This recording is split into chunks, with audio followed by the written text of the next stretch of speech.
patients anxieux et dépressifs au niveau de notre chère région de la montagne. Je passe la parole à notre cher président, monsieur le professeur Benelli, pour nous parler des dépressions masquées et équivalentes dépressives en oncologie. Merci beaucoup, professeur Haroudi. Je tiens à remercier l'ensemble des participations. Et je félicite Dr Safa et Dr Ajad pour les très belles présentations qui m'ont a priori facilité la tâche. J'aborde la question sur les problèmes de dépression et d'équivalent dépressif en oncologie. Donc c'est comme si on va prendre l'exemple de détection de la dépression dans un milieu médical qui est donc l'oncologie. Et je pense que vous savez tous l'impact et la souffrance de la maladie cancéreuse sur le patient, sur la famille et même sur le professionnel soignant. Donc je vais essayer avec vous d'aborder cette thématique en répondant à pas mal de questions et je sais que vous n'allez pas me contredire pour dire que la dépression est un problème de santé publique.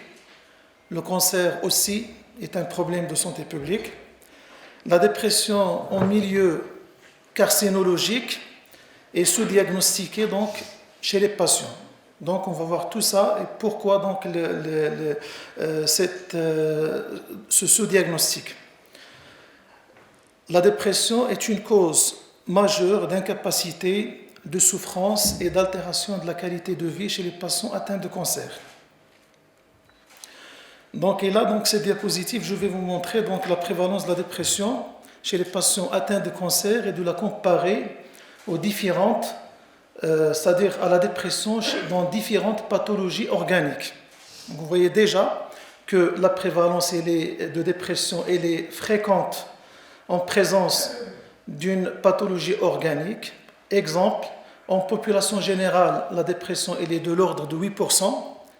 Lorsqu'on parle de cancer, elle est de l'ordre de 25%. C'est-à-dire que le quart des patients atteints de cancer peut avoir une dépression comorbide. Elle est la prévalence, parmi les prévalences les plus fréquentes chez les patients atteints de maladies organiques graves, notamment c'est-à-dire à côté de la maladie de Parkinson.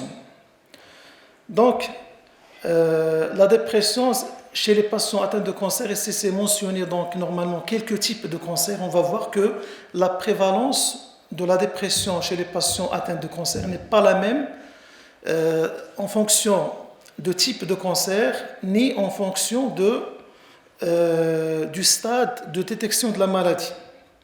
Donc, un petit mot par rapport à la dépression. Là, vous voyez que la prévalence de la dépression, l'invalidité de la dépression, elle était en 4e position en 2020 et bientôt en 2030, la dépression sera la première cause d'invalidité dans le monde. C'est des statistiques de l'OMS.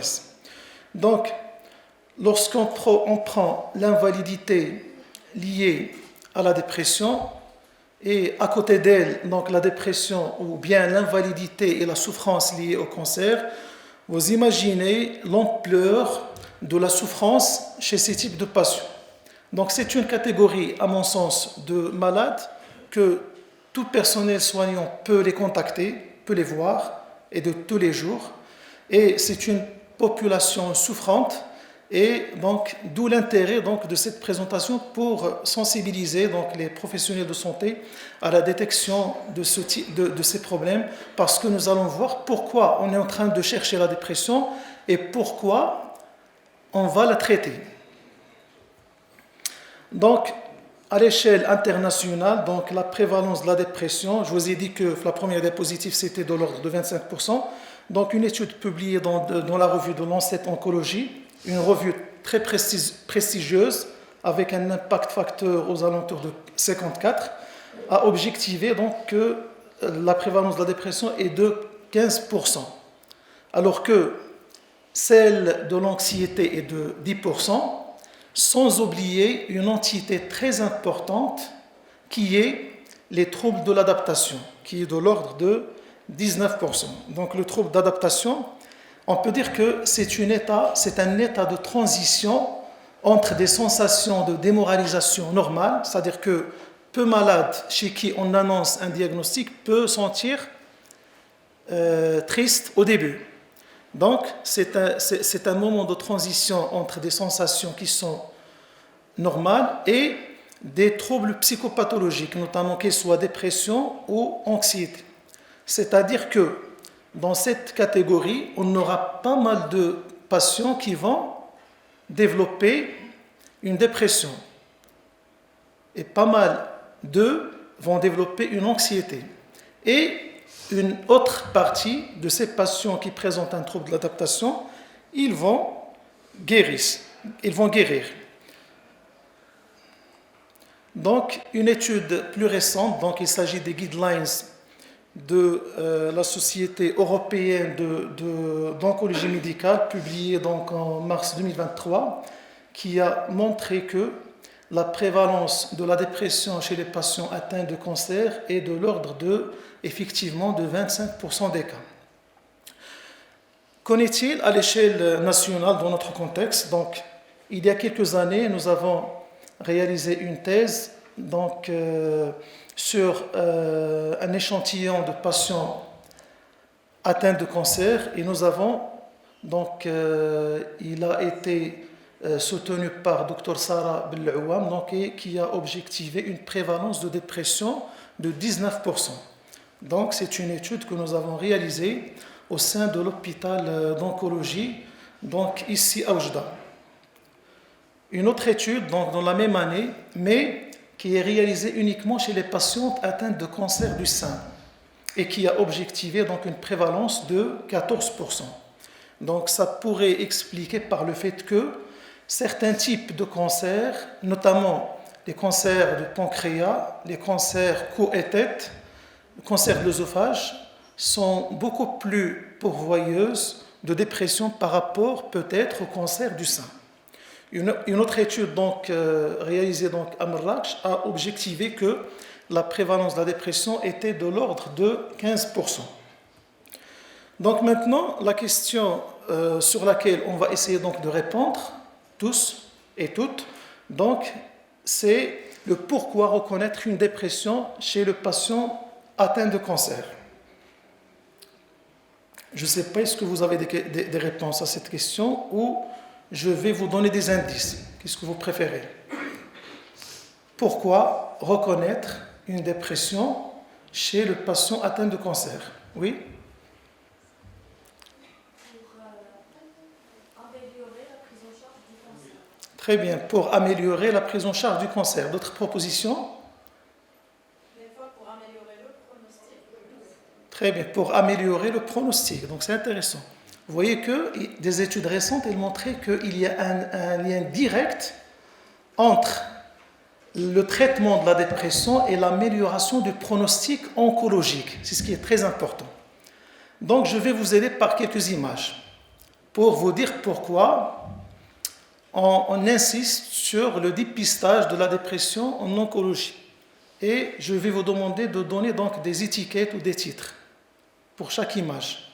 La première, ici, parce que avec la dépression chez un patient, c'est-à-dire cancéreux, le risque de suicide est très élevé si on passe à côté d'une dépression. Deuxième image, donc j'essaie à ce que cette présentation soit plutôt interactive. Oui. L'altération de l'image du corps chez les patients cancéreux Oui. réduit et aggrave la dépression. Très bien, mais je pense que c'est ça à notre sens. Oui. Les idées négatives, oui. La mélancolie, mais ça pourrait avoir plusieurs interprétations, mais ce que je voulais vous dire que c'est le départ, je pense c'est la mort, c'est l'augmentation de la mortalité élevée liée à la dépression chez les patients atteints de cancer et la survie écourtée. C'est des études qui parlent et qu'on va voir par la suite. Troisième image, c'est le refus de soins. Et là, donc, c'est très intéressant parce que, en étant déprimé, le patient atteint de cancer, il va refuser dans certaines situations et catégoriquement les soins. Donc, professeur El-Harloudi m'a rappelé donc, ce matin une patiente jeune de 26 ans qui a été opérée pour un cancer de côlon. Au début, il refusait le soin, il était très cachectique, mais après le traitement de la dépression qui était détecté chez elle, elle est devenue très, très coopérante et il avait bien évolué. Peut-être qu'il nous dira donc par la suite beaucoup plus par rapport au devenir de cette patiente. Donc voilà quelques éléments qui nous incitent à chercher la dépression chez les patients atteints de cancer, mais je pense que ce n'est pas les seuls, il y en a d'autres. Ici,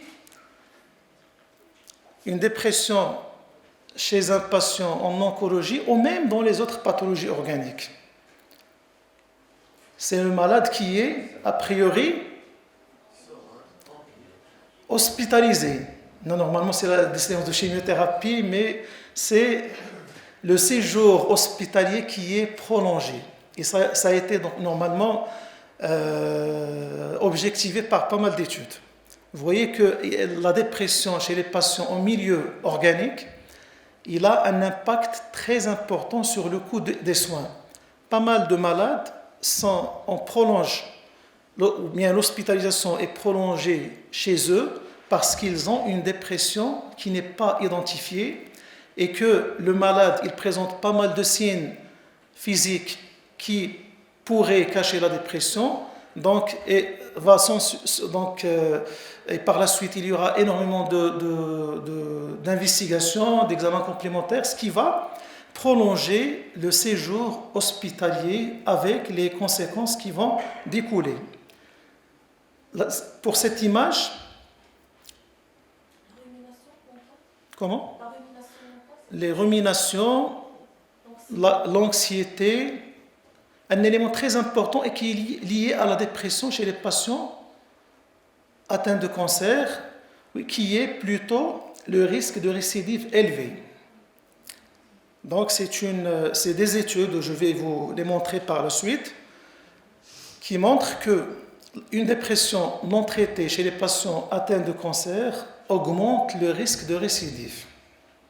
Et là, lorsqu'on parle de récidive en oncologie, il nous vient en tête une question très importante, une thématique très importante qui est la peur de la récidive.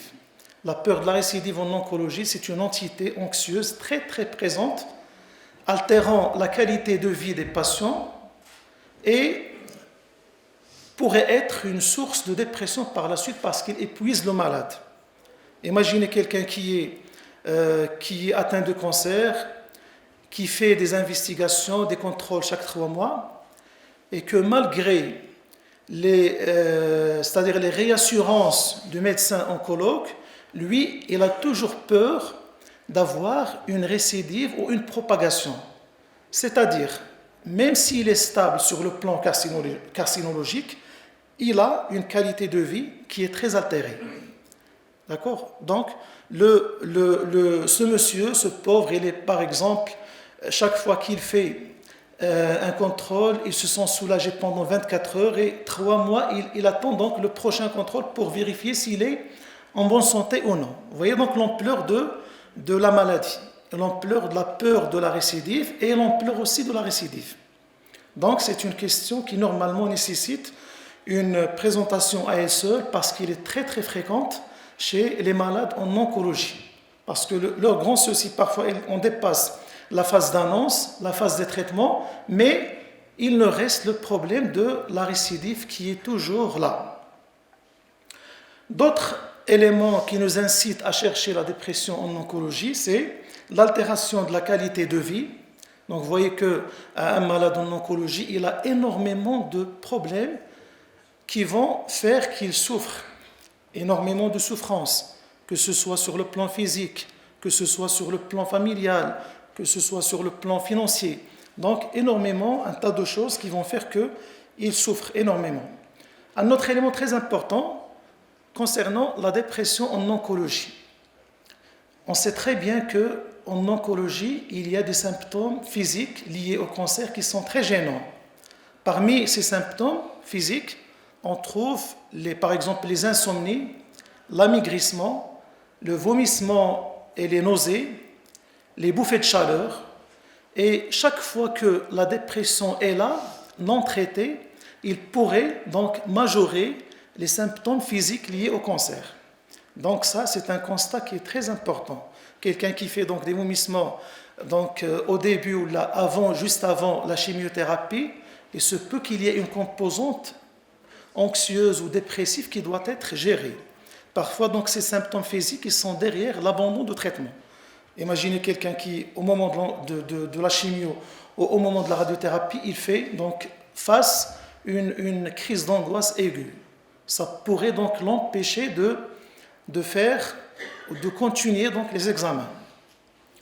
Donc voilà donc les raisons pour lesquelles on doit normalement chercher donc la dépression en milieu carcinologique.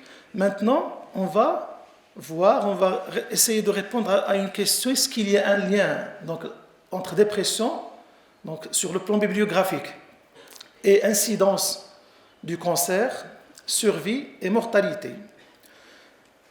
Un lien entre le cancer et l'incidence, c'est-à-dire en d'autres termes, est-ce que la dépression pourrait augmenter le risque de développer un cancer?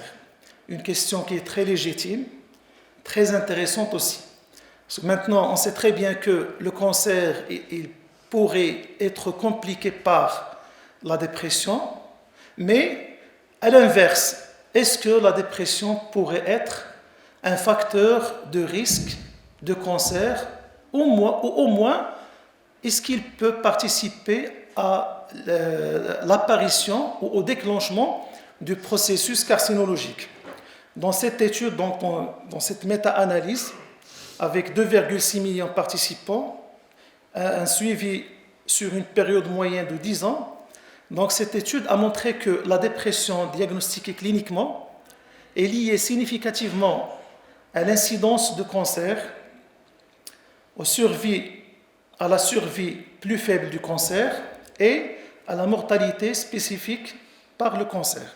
Donc, je souligne le mot dépression diagnostiquée cliniquement. Ça veut dire quoi? Ça veut dire que c'est une dépression caractérisée, pour ne pas dire à votre avis, pour ne pas dire des symptômes dépressifs, parce qu'il y a une différence entre les symptômes dépressifs et la dépression. On va voir par la suite.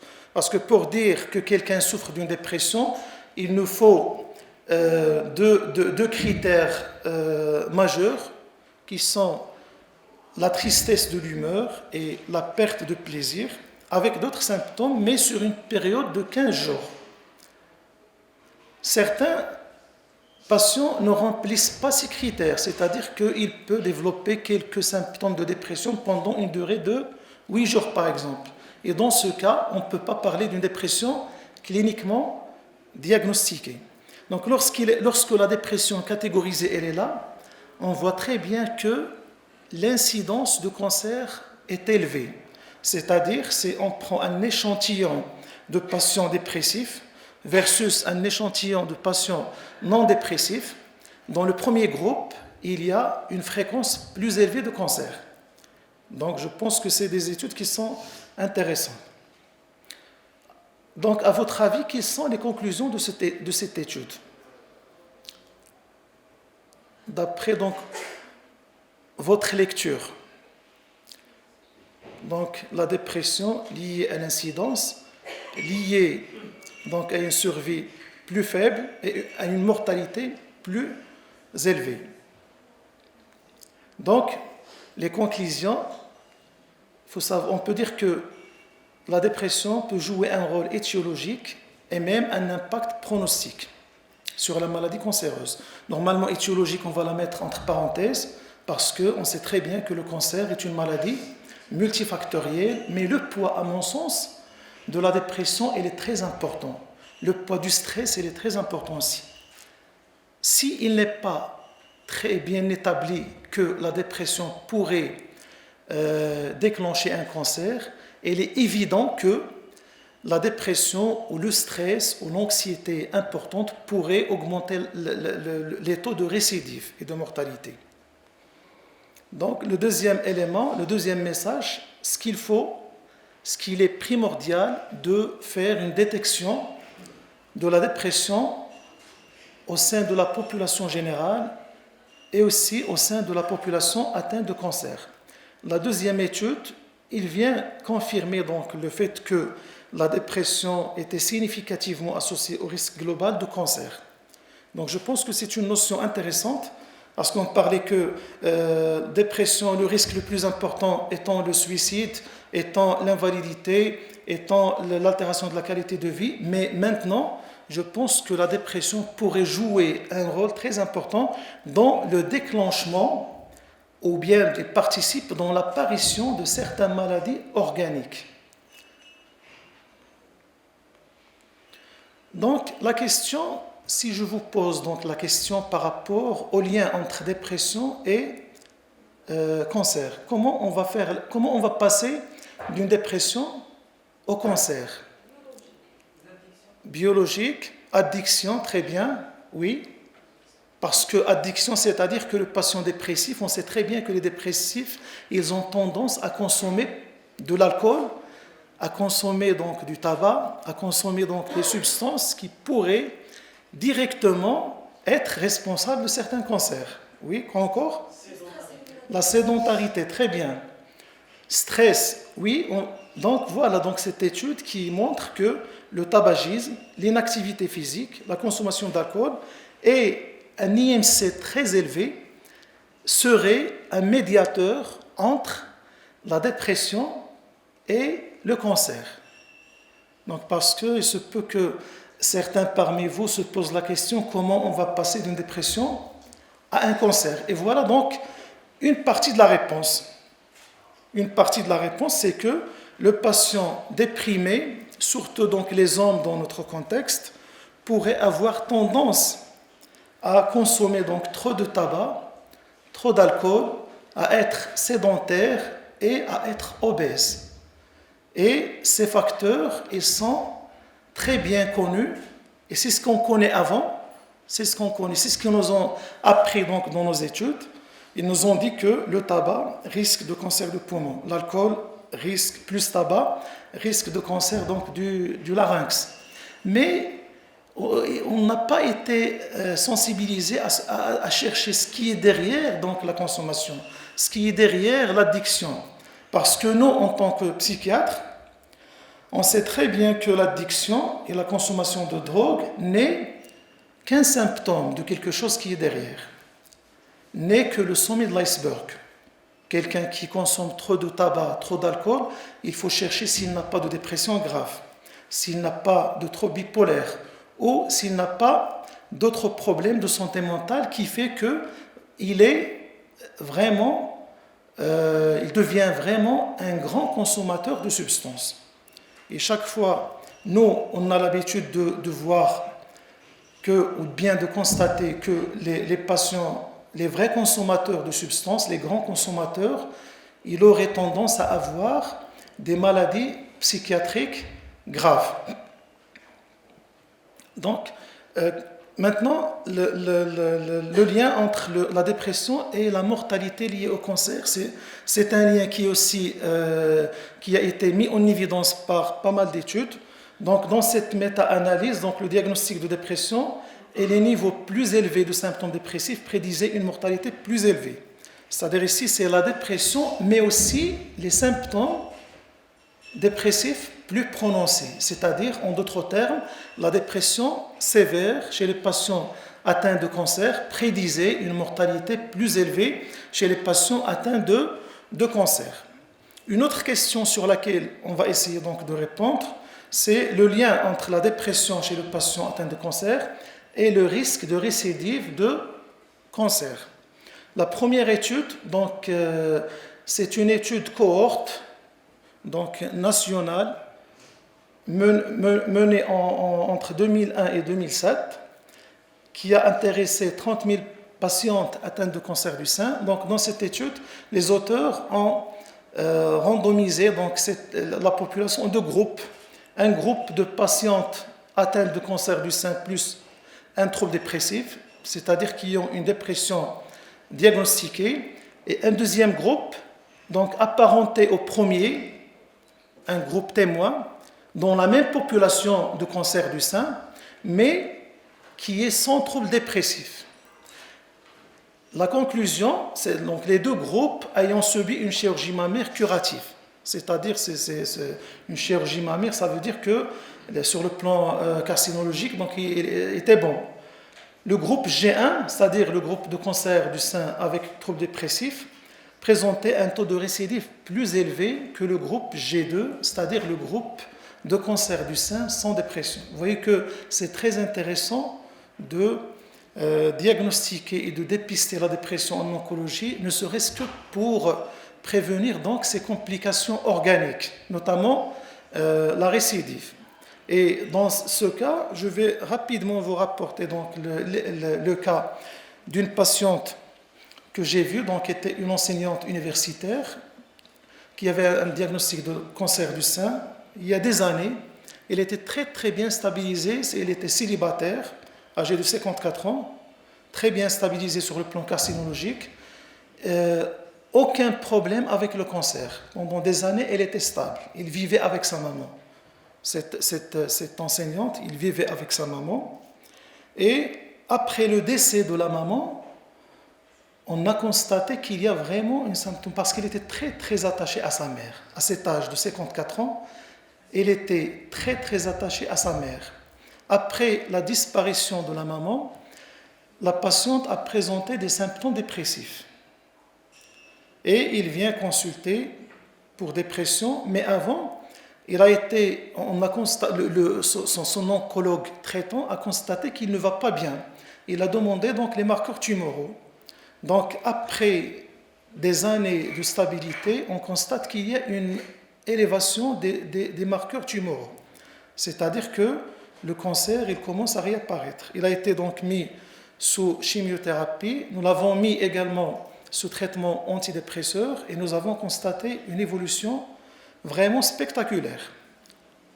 Retour aux marqueurs tumoraux et diminution des marqueurs tumoraux et une évolution qui est très bien sur le plan de la dépression et même sur le plan du cancer. Une autre patiente, vraiment c'est des patientes que je retiens, qui était aussi enseignante en primaire. Il avait un cancer du sein, peut-être avant 1 an et demi avant sa consultation chez moi.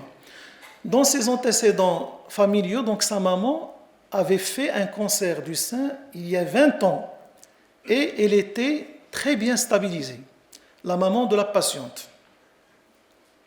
Après, donc, notre patiente a fait un cancer du sein et avec vraiment une situation psychologique qui est très très difficile parce qu'il avait des problèmes avec ses filles, parce qu'il a, après donc, l'intervention sur le cancer, donc il a été opéré, il a bénéficié d'une mastectomie et il m'a rapporté donc un problème dans sa vie conjugale. Il m'a dit que son mari, il n'a pas pu voir donc la cicatrice de la mastectomie pendant presque 1 an et demi. Donc il n'était pas bien, il n'a pas bien accepté la situation. Et il m'a dit qu'au cours de l'évolution, après 1 an, il y a la maman qui a fait un cancer de l'œsophage. La maman qui avait un cancer il y a 20 ans du sein stabilisé, au moment du parcours de sa fille, a développé un autre cancer qui est donc celui de l'œsophage. Ma question, est-ce que c'est le hasard ou bien est-ce que c'est le stress vécu par la famille pourrait donc favoriser donc la récidive? Et il y a pas mal de cas comme ça. Donc c'est d'où l'intérêt donc d'insister et de chercher la dépression chez les patients atteints de cancer. La même chose, donc une étude, une méta-analyse qui montre que la dépression était associée à la récidive du cancer. Une autre étude qui a été faite donc cette fois-ci sur les hommes atteints de cancer de la prostate, 10 000 patients qui ont un cancer de la prostate avec un trouble dépressif. Nous avons objectivé donc un taux de récidive de 18% chez ces patients, 18% de récidive biochimique. Et les conclusions, c'est que le taux de récidive biochimique du cancer de la prostate était plus élevé en cas de non-utilisation d'antidépresseurs, c'est-à-dire les patients atteints de cancer de la prostate qui ne sont pas traités par les antidépresseurs, ils ont fait un taux de récidive biochimique plus élevé que les patients atteints de cancer de la prostate déprimés non traités par les antidépresseurs. Donc la conclusion, c'est que les troubles dépressifs non traités chez les patients atteints d'un cancer de la prostate peuvent être associés à un risque accru de récidive biochimique. La récidive biochimique, c'est les marqueurs tumoraux, l'élévation de PSA. Une autre étude qui a montré que, parce qu'il y a donc des questions qu'on peut affronter, c'est qu'il y en a des gens qui disent est-ce que les antidépresseurs ne prédisposent pas au cancer. Donc la réponse à travers donc, cette étude, c'est que les antidépresseurs en général, les antidépresseurs tricycliques et les ISRS n'étaient pas associés à un risque de récidive du cancer du sein ou de mortalité. D'accord? Une règle générale. Sauf que dans une seule situation, nous avons un risque de récidive élevé. C'est lorsque on associe la tamoxifène à la paroxétine, ou l'inverse. Lorsqu'on va mettre une patiente déprimée atteinte de cancer du sein sous tamoxifène, lorsqu'on va la mettre sous paroxétine, qui est un cytochrome, un inhibiteur enzymatique, donc il va inhiber donc, l'action de la tamoxifène. Et dans cette situation, le risque de récidive il est très élevé. Donc on va en parler du traitement pour la dernière présentation. Maintenant, le risque suicidaire en oncologie, donc ça nécessite aussi donc, notre attention, parce que le risque de suicide n'est pas le même pour tous les types de cancers. Et il n'est pas constant au cours de l'évolution de la maladie. Il est au moins le double par rapport à la population générale, et parmi les cancers donc, qui ont un risque de suicide le plus élevé, donc dans la littérature, on trouve donc les cancers tétécaux, les poumons, le pancréas et les cancers du larynx et du pharynx. À votre avis, pourquoi? On revient toujours à la question des scores de dépression plus élevés que la population générale avant même le diagnostic du cancer chez ce type de patients. Les patients, les lourds qui font des pancréas, qui font des cancers de poumons, du larynx, ils étaient, selon les études, déprimés avant même, dans certains cas, avant même le début du cancer. Après donc le cancer, il y a donc la consommation aussi de tabac et d'alcool et d'autres substances prédisaient donc la souffrance sur le plan psychologique avant l'installation de cancer. Donc dans cette étude qui a été réalisée donc, chez 8,5 millions de patients atteints de cancer, donc nous avons trouvé que 13 311 se sont suicidés, donc soit un risque plus de 4 fois supérieur à celui de la population générale. Dans cette étude, les principaux patients qui se sont suicidés étaient des hommes, surtout des hommes, et les cancers les plus concernés, c'est le poumon, la tête et le cou, les testicules, la vessie et les lymphomes hodgkiniens. Donc, selon l'auteur principal, qui est un radio-oncologue, il a dit que la plupart des patients atteints de cancer ne meurent pas d'un cancer. Ils meurent généralement d'une autre cause, dont le suicide ou d'autres complications. Donc, d'où l'importance d'une approche globale du traitement du cancer et non pas seulement la pathologie. Donc, par rapport aux facteurs de risque de la dépression, il y en a donc plusieurs, donc des facteurs personnels, sociaux, liés au cancer et d'autres. Parmi les facteurs personnels, donc, on trouve le sexe féminin, le jeune âge.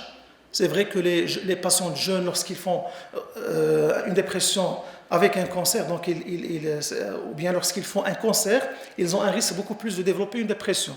L'histoire d'événements de vie récents négatifs ou stressants et des antécédents psychiatriques personnels.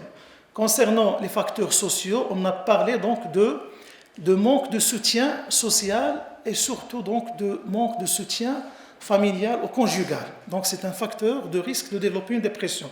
Il y a d'autres types de cancers qui présentent un facteur de risque de la dépression, notamment le pancréas, les cancers ORL, des cancers à un stade avancé ou métastatique, ou en fonction de la phase d'annonce du diagnostic, parce que la phase d'annonce est une phase critique sur le plan psychologique. Il y a aussi d'autres causes, notamment des médicaments qui vont être mis pour le traitement du cancer ou des complications liées au cancer, notamment l'immunothérapie, la corticothérapie ou bien d'autres causes. Donc, passons maintenant au dernier chapitre qui est la clinique de la dépression chez les patients en oncologie. Une question qui est aussi très intéressante. Comment poser le diagnostic d'une dépression chez un patient en oncologie? Donc, là, vous avez les critères DSM-5 de la dépression. Donc, ces critères, et donc il y en a 3 types de registres symptomatiques: le registre affectif, somatique et intellectuel. Le registre somatique est fait donc de symptômes cardinaux de la dépression, qui sont l'humeur dépressive, ou bien la diminution marquée d'intérêt ou de plaisir.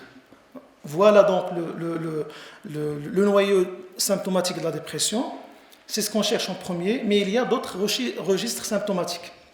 Maintenant, chez le patient atteint de cancer, c'est surtout, il se présente avec des symptômes somatiques qui peuvent chevaucher avec les symptômes organiques.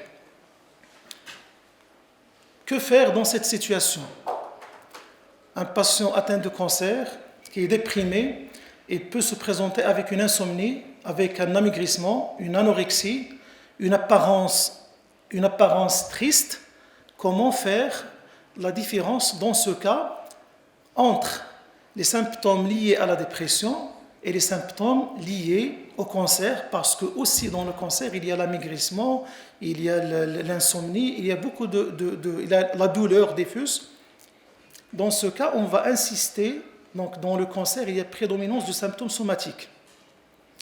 Pour faire la part des choses, on doit normalement chercher les symptômes d'ordre affectif ou intellectuel. C'est très important.